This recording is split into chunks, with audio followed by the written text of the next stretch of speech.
Lecture 17, Short-Term Memory, Working Memory, and Attention. In the last lecture, we saw one of the ways in which perception is related to memory, which is that in the act of perception, the perceiver draws on information stored in memory. It doesn't just extract information from the stimulus. Perception, as the active construction of a mental representation of the environment, as a problem to be solved by the perceiver, draws on the perceiver's permanent repository of world knowledge stored in memory, as well as the perceiver's more momentary expectations about what he or she is going to encounter. These expectations are also stored in memory. But that's not the end of it.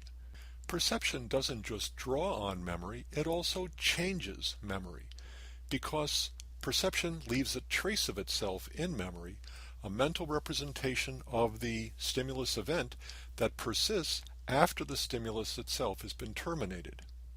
Memory frees our experience, thought, and action from control by the immediately present physical stimulus environment and allows us to perceive, contemplate, and respond to events in the past as well as events in the present. Viewed from this perspective, memory is critical for what we ordinarily construe as intelligent behavior, and certainly it's a necessary component for any system that is to learn from experience. We talk about memory as if it's one thing, but a little reflection shows that there are lots of different kinds of memory. One distinction among memories is temporal, how long the memory lasts. This distinction is based on the intuition that remembering an unfamiliar telephone number that you've just looked up is somehow different from remembering your own telephone number or the telephone number of your boyfriend or your girlfriend. One memory is permanent, the other is gone almost instantly. This intuition is captured in a classic view of memory known as the multi-store model of memory proposed by a number of investigators in the 1960s. The multi-store model of memory is based on a computer model of the mind and distinguishes among three different types of memory, three different storage structures that hold information either temporarily or permanently. And information moves among these structures by means of a set of control processes. At the earliest stage of memory processing is a set of sensory registers, one for each sensory modality, that hold a complete veridical representation of sensory input. They hold all the information that's presented to them. The sensory registers draw on information held in long-term memory to recognize patterns of features in a manner we described earlier in the lectures on perception.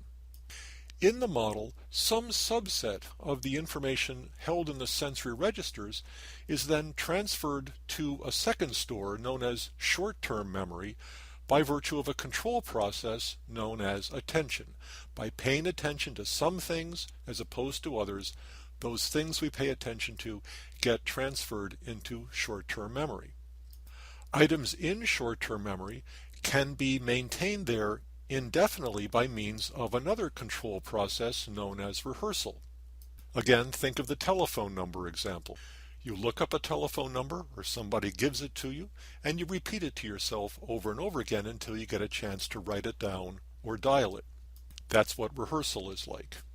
You stop rehearsing the number and pretty soon it disappears from memory. But by means of yet another control process known as encoding, information can be transferred from a relatively temporary short-term memory to a permanent repository of stored knowledge known as long-term memory. And finally, by means of yet another control process known as retrieval, information can be transferred from long-term memory to short-term memory. If I ask you what your telephone number is, you pull that information out of long-term memory and hold it in short-term memory while you answer my question. The multi-store model of memory became very popular in psychology, so popular that it was known as the modal model of memory. That is, the model of memory that was embraced by the largest number of investigators. They all had the same idea that memory was a collection of storage structures linked by a set of control processes, though the particular names that they gave to these structures differed from one model to another. Sometimes the sensory registers were called sensory memories or sensory stores. Short-term memory was sometimes called primary memory. It's sometimes called working memory. Long-term memory was sometimes called secondary memory. And the models differed among themselves in terms of various details, but the general idea that there was a set of storage structures linked by a set of control processes is what the multi-store model of memory is all about. Let's look for a moment at the properties of each of these storage structures. As indicated before, the sensory registers contain a complete veridical, that is, accurate representation of sensory input. They're of unlimited capacity, so they're able to hold all the information that's presented to them at one or another of the sensory surfaces. According to the model, there's one sensory register for each sensory modality, but two of the sensory registers have been studied most intensively, and they've been given special names. The icon, the sensory register for vision, and the echo, the sensory register for audition. According to most versions of the multi-store model, the sensory registers store information in pre-categorical form. That is, the input is not yet processed for meaning. These sensory registers have unlimited capacity, but information is held in the sensory registers for only a very brief period of time, perhaps less than a second. Unless some information is transferred from the sensory registers to short-term memory, it's gone. Information is lost from the sensory registers either through a decay process or by displacement by newly arriving information. It can't be maintained in the sensory registers by any kind of cognitive activity. We know about the properties of the sensory registers from experiments employing a paradigm initially devised by George Sperling, in which subjects were briefly presented, that is for just a few hundred milliseconds, less than a second, with a 3x4 visual array of letters. After the array disappeared, this was followed by a retention interval of up to 1 second, just a second, after which the subjects were asked to report the contents of the array. And there were two conditions under which they were asked to make these reports. In the whole report condition, the subjects were asked to report the entire array, all 12 letters. In the partial report condition, the subjects were cued by a tone of low, medium, or high pitch to report the contents of only the bottom, middle, or top rows. Here are the results of the experiment. In the whole report condition, the subjects were only able to report relatively few of the items, about 4 or 5 on average. But in the partial report condition, the subjects performed considerably better.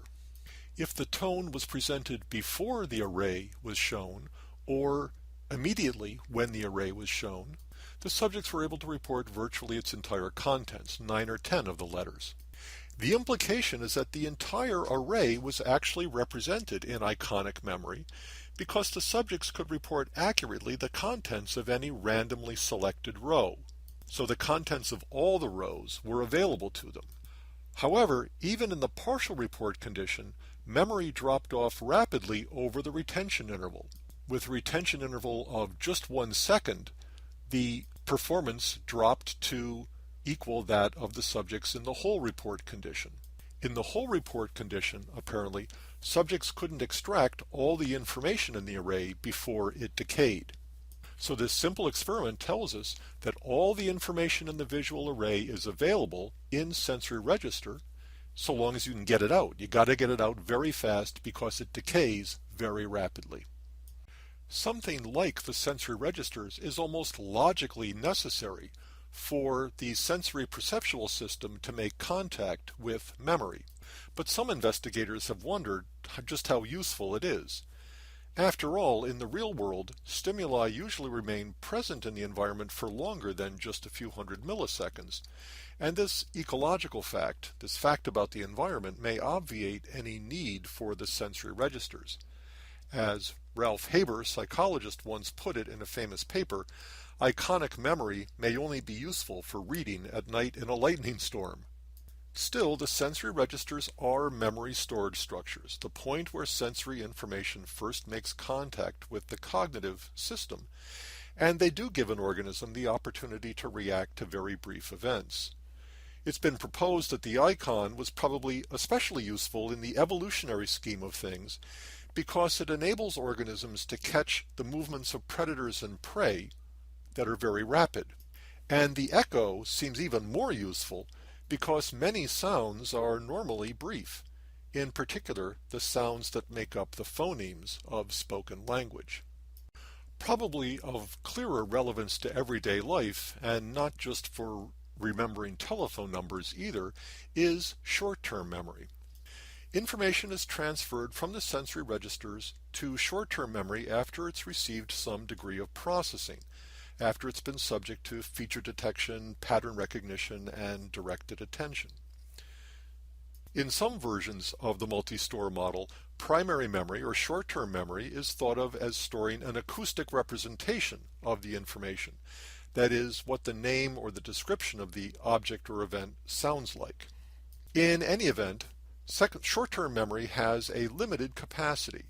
It can contain only a small number of items at one particular time, a number that's been estimated in a famous paper at about 7 plus or minus 2 items.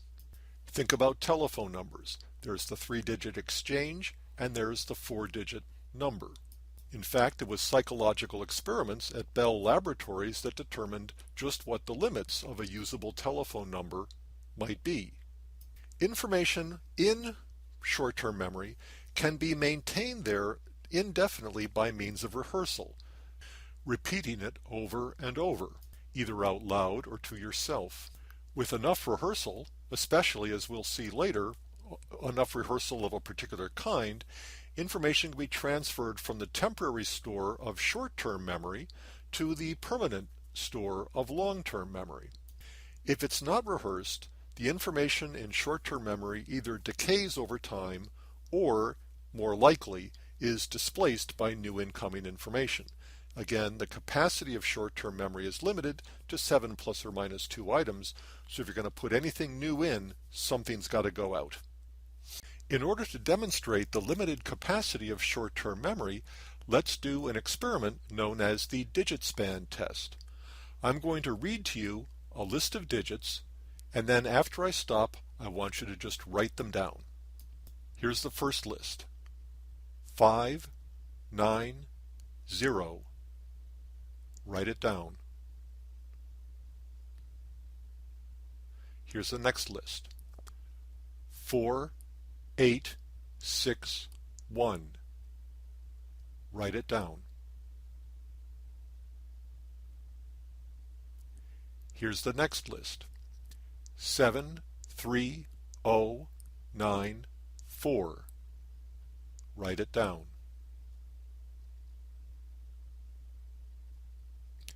Here's the next list. 2, 4, 9, 6, 5, 8. Write it down.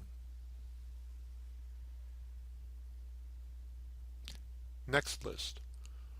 1, 4, 6, 8, 2, 4, 5. Write it down.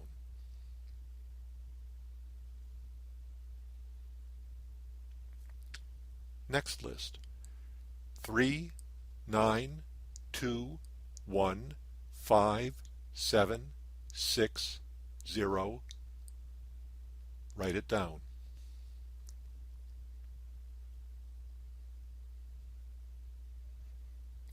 Next list. 6, 2, 5, 7, 3, 9, 1, 8, 4. Write it down.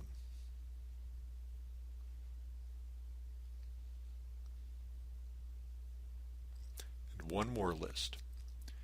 0, 6, 3, 8, 9, 4, 1, 7, 2, 5. Write it down.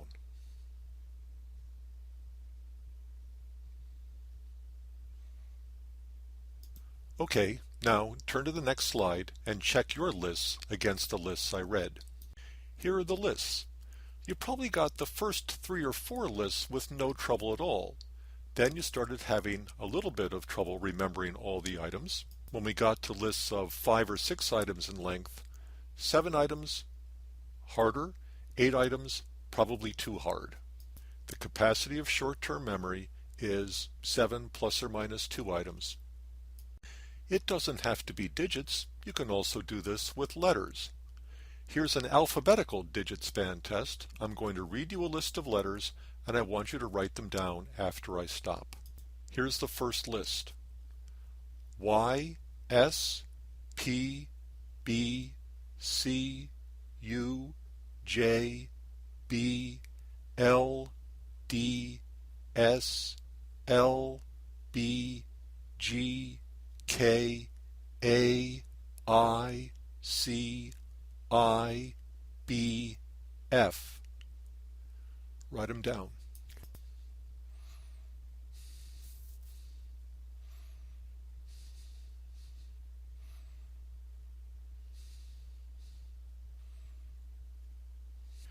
Okay, here's another one. F, B, I, C, I, A, K, G, B, L, S, D, L, B, J, U, C, B, P, S, Y. Write them down.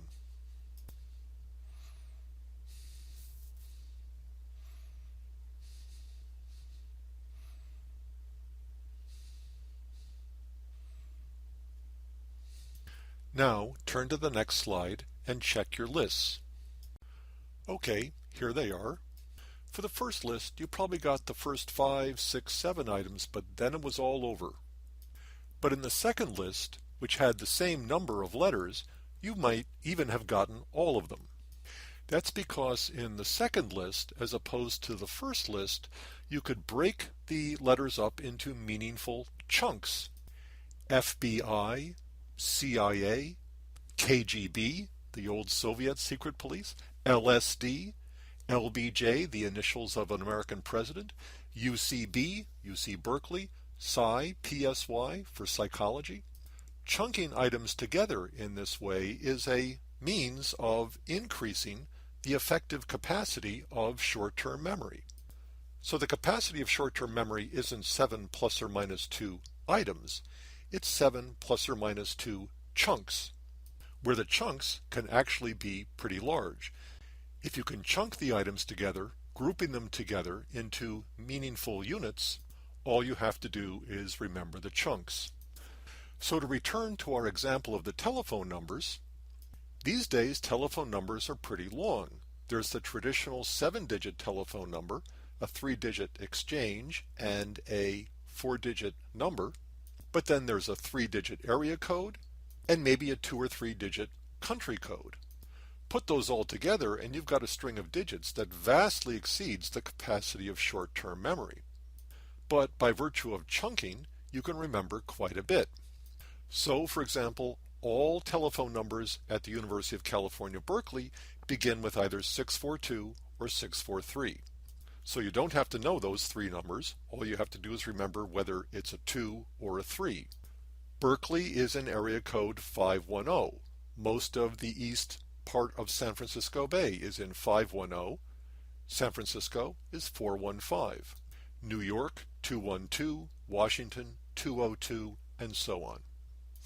The country code for the United States is 1, for England 44, for Italy 39, and so on. You don't have to remember all these numbers. All you have to do is remember the chunks. And that brings us to long-term memory, the permanent repository of stored knowledge in the mind. In some sense, long-term memory is a passive store of knowledge, whereas we're immediately aware of the contents of short-term memory. We're not immediately aware of all of the contents of long-term memory. We have to retrieve that information and bring it into short-term memory. The capacity of long-term memory is essentially unlimited. So whereas the capacity of short-term memory is roughly 7 plus or minus 2 items or chunks, there seems to be no limit to the amount of stuff that you can get into long-term memory.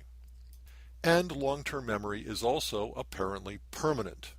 Information might be lost from the sensory registers or from short-term memory through decay or displacement, but there's essentially no forgetting from long-term memory.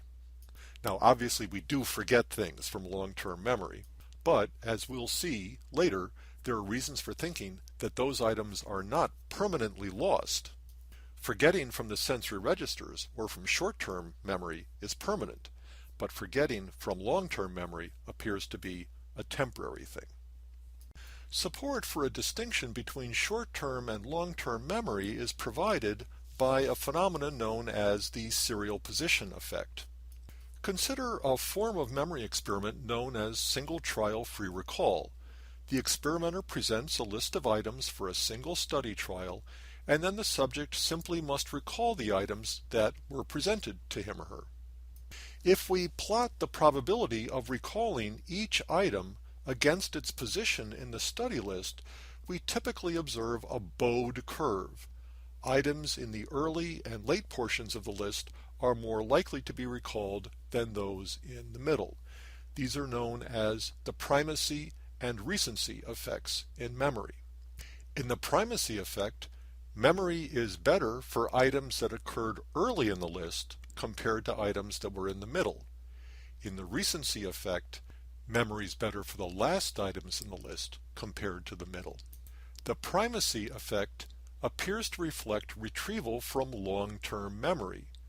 The recency effect appears to reflect retrieval from short-term memory.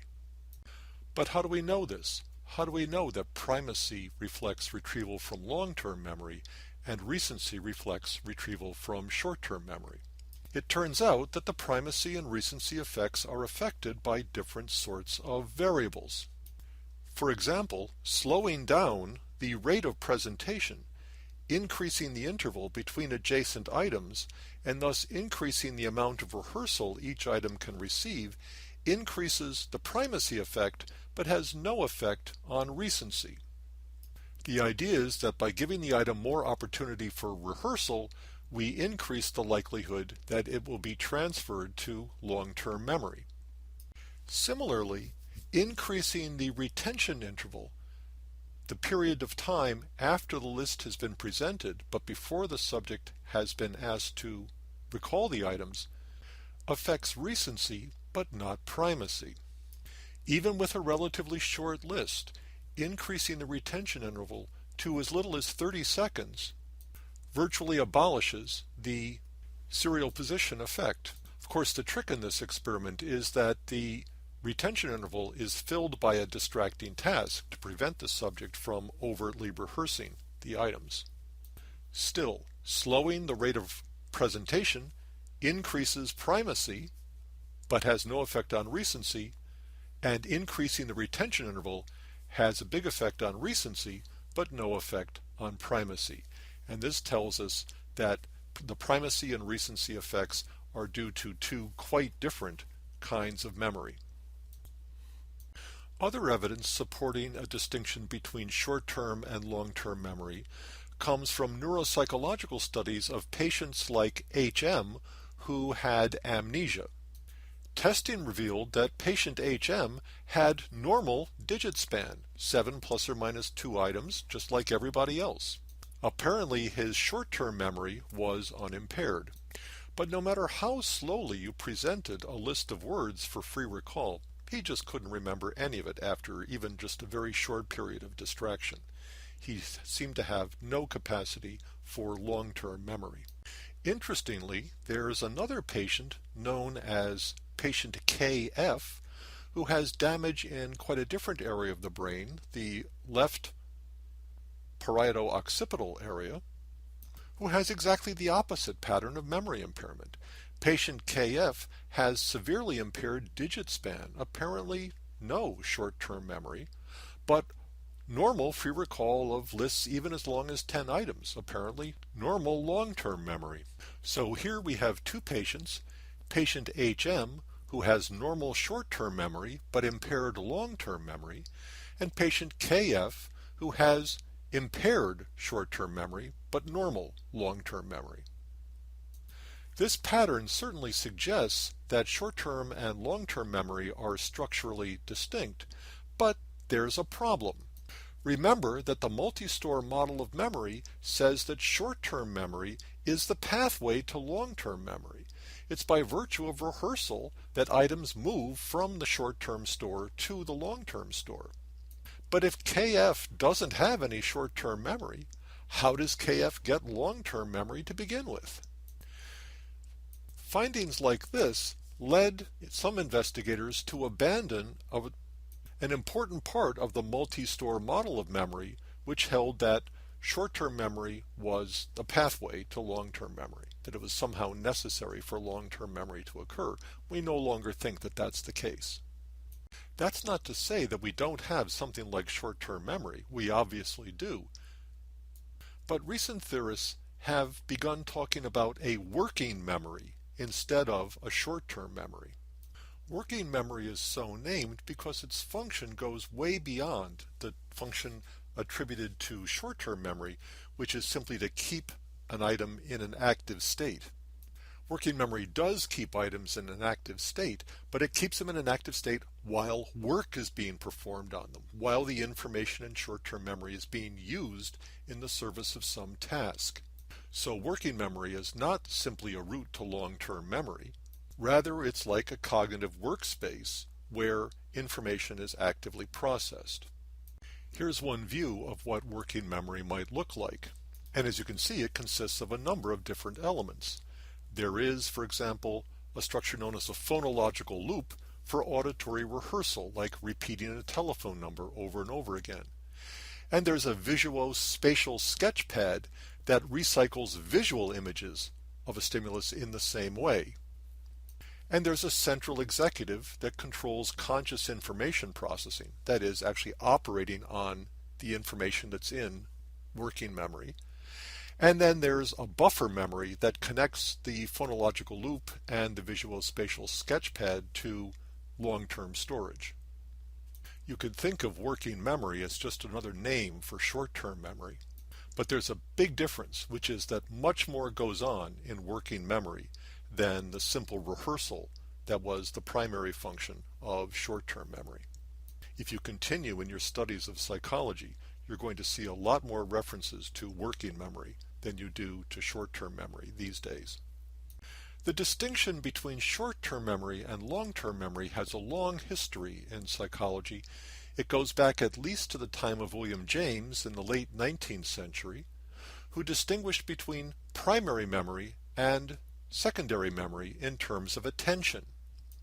Primary memory, which is what James meant by short-term memory or working memory, is the memory we have of an object while we are still paying attention to our image of it, our mental representation of it, while we're rehearsing or thinking about it or doing something else to it in short-term or working memory. Secondary memory, or what we would now call long-term memory, is the memory we have of an object once we've stopped paying attention to it. Let's go back to the telephone number example. Someone gives you her telephone number and you rehearse it to yourself, or you think about it, or you divide it up into chunks so you can remember it better later. You perform some work on it. You're paying attention to that number all the time.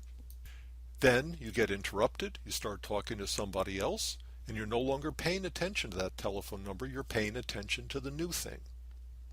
So while you're paying attention to something, it's in short-term or working memory, what James called primary memory.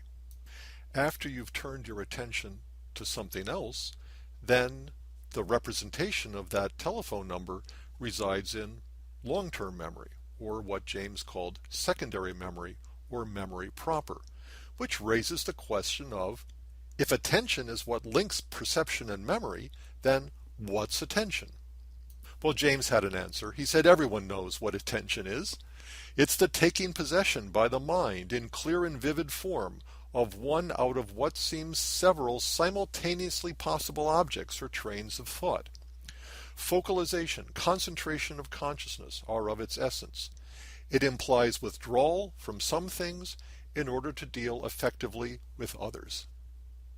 James's verbal description of attention has never been bettered, but cognitive psychologists have now achieved a much more detailed understanding of the mechanics of attention. Some of the earliest studies of attention made use of a paradigm known as dichotic listening based on what might be called the cocktail party phenomenon. When you're at a cocktail party, there are lots of conversations going on, but you can only pay attention to one of these at a time. And attentional selection is accomplished in some respects by virtue of spatial and physical processing. You look at the person you're talking to, and if you should happen to look away for a moment, for example, to ask somebody to refresh your drink, you maintain the conversation by staying focused on the sound of the other person's voice. Of course, the moment you look away, your attention is distracted from the conversation, and you're likely to miss something that's been said. Attention seems to be drawn and focused based on physical grounds. Colin Cherry, a British psychologist, simulated the cocktail party phenomenon in an experimental paradigm known as dichotic listening, or shadowing. In a dichotic listening experiment, the subject is asked to repeat or shadow a message presented over one of a pair of earphones or speakers, while ignoring a competing message presented over the other device. Normal subjects can do this successfully, but their ability to repeat the target passage comes at some expense. While they're able to remember pretty much of what was presented over the attended channel, they pretty much forget whatever was presented over the unattended channel. Moreover, while they generally noticed when the voice on the attended channel switched from, say, male to female, they failed to do so when the voice switched from one language to another or from forwards to backwards speech. The dichotic listening experiment simultaneously reveals the limited capacity of attention and the basis on which attentional selection occurs. We can pay attention to only one conversation at a time, and we process information from only one channel at a time. And just as we pay attention to our companions by looking at them, so we discriminate between attended and unattended channels on the basis of their spatial location or other physical features.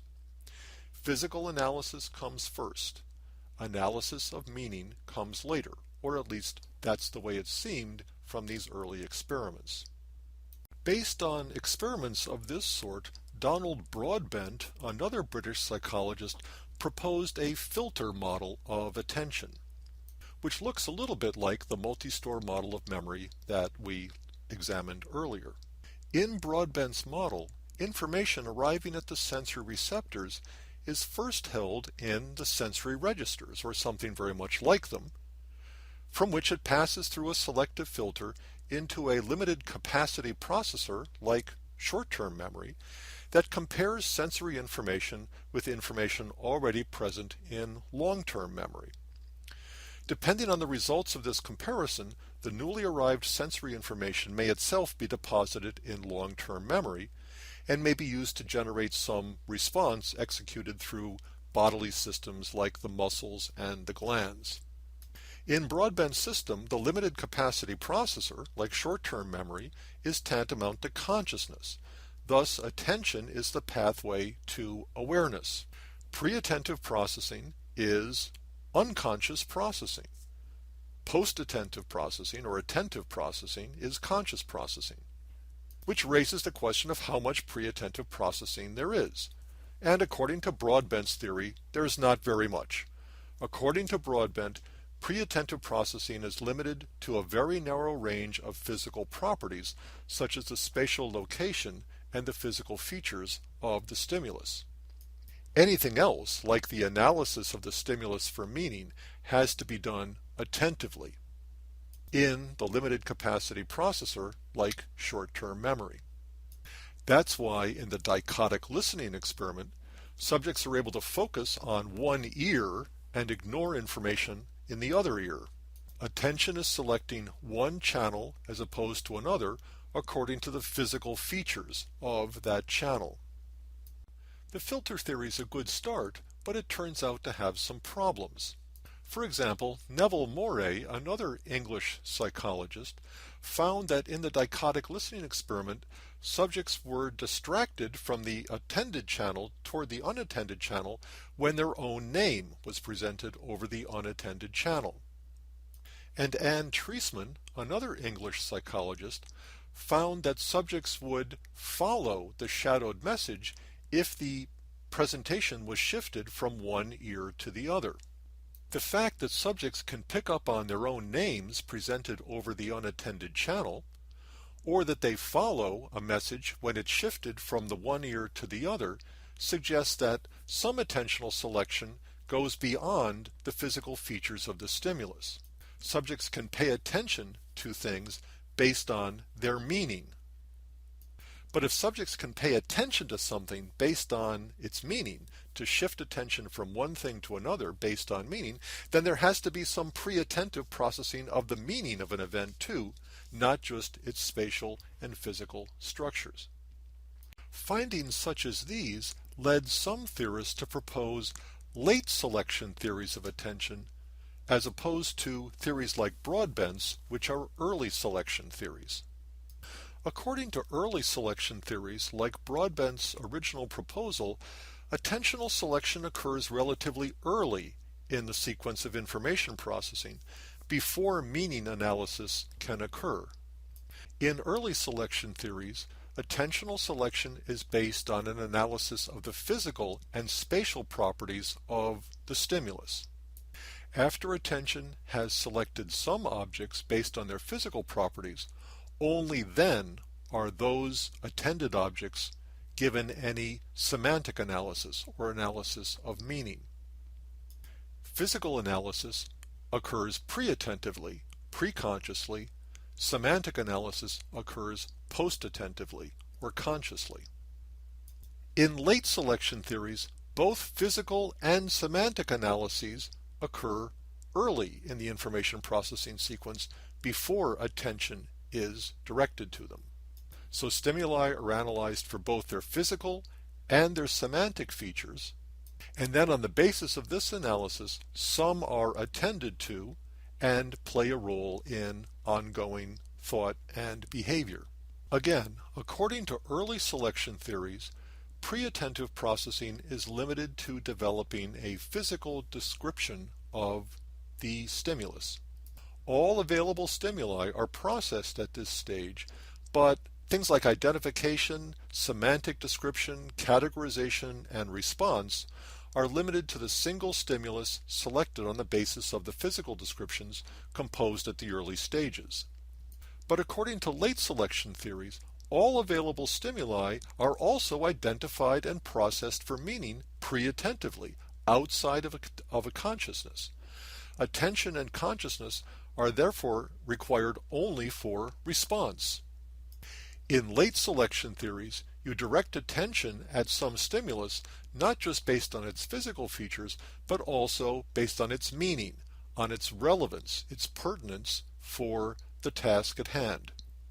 The controversy between early selection and late selection theories of attention occurs right down to this day and can sometimes get very, very vigorous. And it boils down to a question of the extent of pre-attentive processing. How much can you analyze a stimulus without paying conscious attention to it? Is pre-attentive processing limited to analyses of perceptual structure, as implied by the early selection theories? Or can it extend to semantic meaning as well, as implied by the late selection theories of attention? This issue bears on the problem of implicit or unconscious perception raised in the last lecture. It seems obvious that you can't pay attention to an object that you can't see, which is what a subliminal stimulus is just by definition. So the question of pre-attentive processing boils down to a question of how much can you process a subliminal stimulus? Can a subliminal stimulus be analyzed at all perceptually? Or if it can, is the perceptual analysis limited to analyzing the physical features of the stimulus, or can it extend to semantic features like the meaning of the object? The seemingly endless debate between early and late selection theories of attention gave rise to a complete reformulation of the idea of attention in what are now known as capacity theories of attention. In this view, attention is not identified with any kind of filter, but rather with mental capacity, with the person's ability to deploy his or her cognitive resources in various directions. So we can equate attention not with some kind of filter, but rather with the amount of cognitive effort that the person is devoting to some particular task. These capacity theories assume that an individual's cognitive resources are limited. There's only so much cognitive capacity to be devoted to any particular task, but that we don't devote the same amount of cognitive capacity to every task that comes our way. Rather, the amount of attention required depends on the task to be performed, the demands of that task. Some tasks are very demanding. They require the allocation of considerable attentional resources in what is known as controlled processing. But other tasks are undemanding. They require little or no attentive effort, and they can be performed automatically through what's known as automatic processing. The interesting feature of this capacity theory of attention is that we can reduce the amount of attention that a task requires by becoming very good at it. As a result of extensive practice, processes that were once performed in a controlled manner, drawing on attentional resources, can now be performed in an automatic manner, drawing on little or no resources. The distinction between controlled and automatic processes and the idea that controlled processes can be automatized through extensive practice sheds new light on the question of the extent of pre-attentive processing. In the traditional view, elementary analyses, say of the spatial or physical properties of a stimulus, are performed pre-attentively before attention has been devoted to the stimulus. But complex processes, such as those involved in identifying an object, analyzing its meaning, categorizing the object, they can only be performed after attention has been directed to them. Meaning analysis can't be performed pre-attentively. The revisionist capacity view agrees that elementary processes are typically performed before attention is directed to the object. It asserts that these elementary processes are just performed automatically. But it insists that even complex processes can be performed pre-attentively as well. Identification, meaning analysis, categorization, all that semantic stuff can be performed pre-attentively, provided that the process has been automatized through practice. The fact that a task that was once very difficult can now be performed automatically is vividly illustrated by the Stroop interference experiment. In this experiment, subjects are asked to name the color of the ink in which words are printed, ignoring the words themselves. And subjects find this very difficult to do. They're trying simply to name the color, which ought to be a very simple task based on just the physical analysis of the stimulus, but they can't help reading the word, and this gets in the way of the color naming task. That's known as Stroop interference. And it occurs because for skilled readers of English, which we all are, those of us who are taking this course or teaching it, reading just occurs automatically. Whether we intend to or not, whether we're paying attention to the words or not, it just happens. It didn't happen when you were 5 or 6 years old and just learning to read. That was hard work. But now that you're a skilled reader, reading doesn't take that kind of effort anymore. It's as easy as walking. Before you turn to the next slide, just demonstrate the Stroop interference effect for yourself. Beginning with the leftmost column, simply name the color of the ink in which each word is printed. Ignore the words themselves, just name the color of the ink and see how it goes. Whether a process is innately automatic, like a reflex, or whether that process has been automatized through extensive practice, automatic processes seem to have a set of features that they share in common. First is inevitable evocation. Automatic processes are inevitably engaged by the appearance of specific environmental stimuli, regardless of the person's conscious intentions. In the Stroop interference experiment, you can't help but read the word, even though you are not intending to do so. Second, incorrigible completion. Once evoked, automatic processes proceed inevitably to their conclusion. It's a little bit like a ballistic missile. Once it's launched, there's nothing you can do about it. It's going to fly until it hits the ground. By efficient execution, we mean that execution of an automatic process consumes no attentional resources, or very, very little by way of attentional resources. This permits parallel processing. Because they consume no attentional resources, automatic processes do not interfere with other ongoing cognitive processes.